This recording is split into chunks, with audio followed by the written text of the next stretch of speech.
Assalamualaikum warahmatullahi wabarakatuh.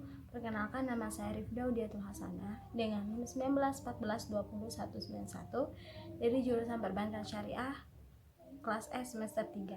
Di video kali ini saya akan memaparkan tentang perkembangan bank dan lembaga keuangan syariah di Indonesia dari tahun 2014 sampai 2019 untuk memenuhi tugas dari mata kuliah bank dan lembaga keuangan syariah. Sebelum ke materi inti, saya akan memperkenalkan dulu apa itu bank dan lembaga keuangan syariah.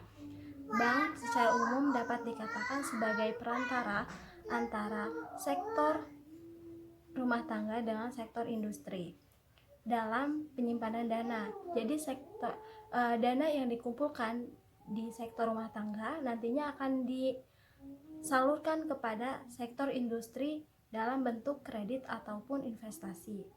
Menurut Undang-Undang Nomor 10 Tahun 1998 yang disahkan pada 10 November tahun 1998 tentang perbankan.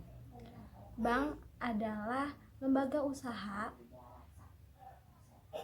yang menghimpun dana dari masyarakat dalam bentuk simpanan, kemudian disalurkan dalam bentuk kredit ataupun yang lainnya, yang tujuannya itu adalah untuk meningkatkan taraf hidup masyarakat.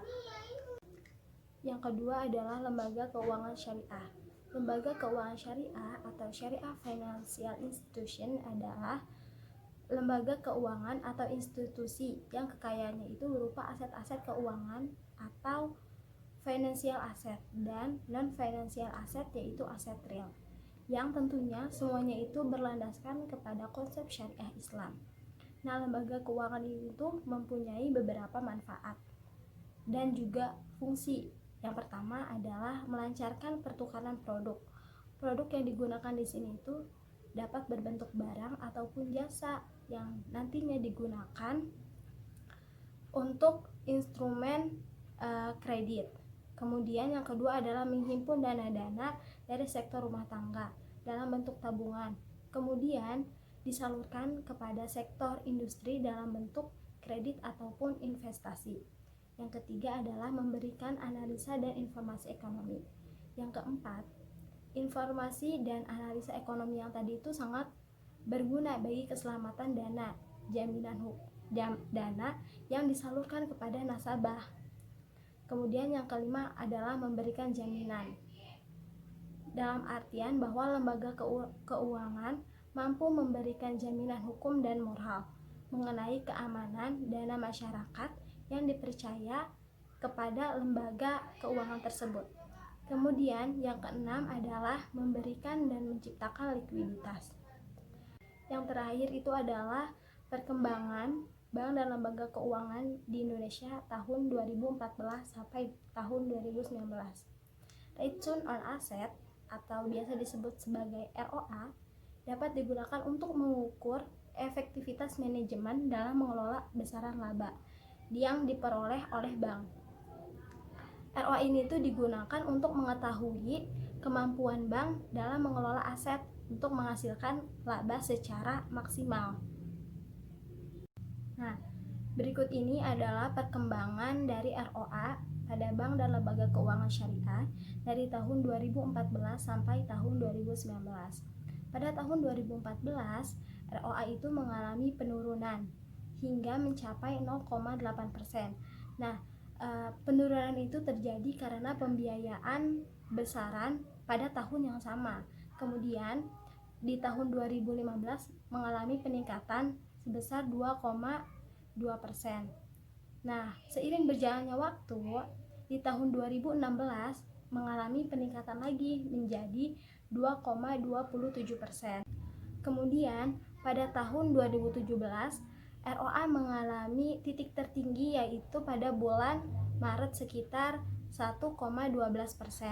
Kemudian mengalami titik terendah itu di bulan Desember yaitu 0,63% maksud saya. Kemudian di tahun 2018 ROA ini tuh mengalami titik tertingginya pada bulan September yaitu sebesar 1,41%. Kemudian titik terendahnya itu pada bulan Januari sebesar 0,42%.